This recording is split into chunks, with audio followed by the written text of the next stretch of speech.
Assalamualaikum warahmatullahi wabarakatuh. Perkenalkan, nama saya Ega Susanti. Saya dari kelas perbankan 1B.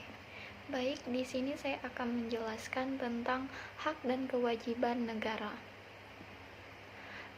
Pokok pembahasan dari bab 6 hak dan kewajiban negara yaitu subpokok bahasan pengertian warga negara, pengertian hak dan kewajiban warga negara, serta hak dan kewajiban warga negara dalam UUD 1945.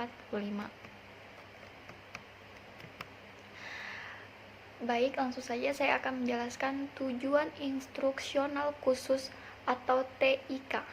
Setelah pertemuan ini, mahasiswa akan mampu memahami konsep warga negara serta hak dan kewajiban warga negara, mampu menilai pelaksanaan hak dan kewajiban warga negara, serta mampu melaksanakan hak dan kewajiban warga negara secara seimbang. Saya akan menjelaskan pendahuluan. Fungsi negara adalah melaksanakan keamanan dan ketertiban dalam masyarakat. Jika tidak ada negara, menurut Thomas Hobbes, Homo homini lupus, manusia memangsa manusia. Untuk menghindari hal tersebut, maka dalam kehidupan bernegara, negara dan warga negara sama-sama memiliki hak dan kewajiban. Kesadaran akan hak dan kewajiban sangatlah penting agar tercipta kehidupan yang dinamis. Oke, selanjutnya saya akan menjelaskan pengertian warga negara. Penetapan warga negara dalam suatu negara ditentukan berdasarkan peraturan per-UU-an. Pasal 26 ayat 1 UUD 1945, warga negara adalah orang-orang bangsa Indonesia dan orang-orang bangsa lain yang disahkan oleh UUU sebagai warga negara. Orang-orang bangsa lain maksudnya peranakan Belanda, Tionghoa, Arab yang bertempat tinggal di Indonesia. Mengakui Indonesia sebagai tanah air, bersikap setia kepada NKRI. Selanjutnya, pengertian hak dan kewajiban. Pengertian hak dapat dipahami sebagai HAM. UUU 39 atau 1999 tentang HAM. HAM adalah seperangkat hak yang melekat pada hakikat dan keberadaan manusia sebagai makhluk Tuhan Yang Maha Esa dan merupakan anugerahnya yang wajib dihormati, dijunjung tinggi dan dilindungi oleh negara, hukum dan pemerintahan, dan setiap orang demi kehormatan serta pelindungan harkat dan martabat manusia. Lalu, apa sih kewajiban asasi? Kewajiban asasi adalah kewajiban dasar yang harus dijalankan oleh seseorang dalam kaitannya dengan kepentingan diri sendiri, alam semesta, masyarakat, bangsa, negara, maupun kedudukannya sebagai makhluk Tuhan. Di Indonesia, antara hak dan kewajiban harus dipenuhi warga negara secara seimbang. Hak diri seringkali dileburkan dalam hak kolektif atau sosial.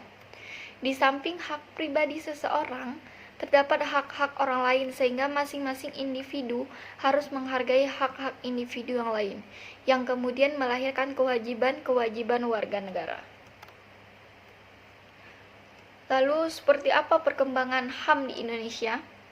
Pada tahun 1945 sampai 1959, HAM sudah mendapatkan legitimasi yuridis dalam UU 1945, meskipun belum optimal, seperti kelulusan pendirian partai politik. Lalu 1959 sampai 1966 terjadi pemasukan hak asasi sipil dan politik, seperti hak untuk berserikat, berkumpul, dan mengemukakan pendapat dengan tulisan. 1966 sampai 1970 muncul gagasan perlunya pembentukan pengadilan HAM. Lalu pada tahun 1970 sampai 1980 persoalan HAM mengalami kemunduran dan terjadi penolakan terhadap HAM. 1990 pemerintah membentuk Komnas HAM. Lalu pada tahun 1998 sampai sekarang, setelah jatuhnya rezim Orde Baru, terjadi perkembangan luar biasa pada HAM dalam UUD 1945. Lalu selanjutnya saya akan menjelaskan hak dan kewajiban warga negara menurut UUD 1945. Hak warga negara. Peraturan hak warga negara diatur dalam UUD 1945 pasal 28A sampai dengan 28J. Pertama, hak asasi pribadi, kebebasan berpendapat, kebebasan beragama, dan kebebasan bergerak. 2. Hak asasi ekonomi, hak memilih, hak manfaat, hak membeli, serta hak menjual. Lalu ketiga, hak asasi sosial dan kebudayaan, mendapatkan pendidikan, mengembangkan kebudayaan. Keempat, hak asasi prosedural, mendapatkan keadilan, peradilan, perlindungan, dan lain-lain. Kelima, hak asasi politik, yaitu memilih, dipilih, berorganisasi. Keenam, hak asasi dalam perlakuan yang sama, yaitu hukum dan pemerintahan. Lalu apa saja kewajiban warga negara? Peraturan kewajiban warga negara diatur dalam UUD 1945, pasal 27, 28, 30, dan 31.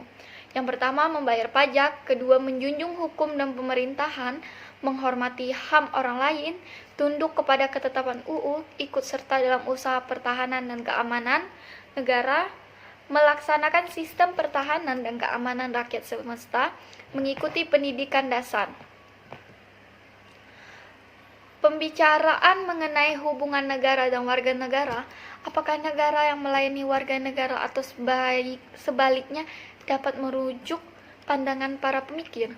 1. Kaum pluralis, Hobbes dan John Locke, masyarakat yang mendahului dan menciptakan negara, sehingga negara harus tunduk kepada masyarakat. 2. Kaum Marxis, Antonion Gramsci, dominasi kekuasaan ada pada negara.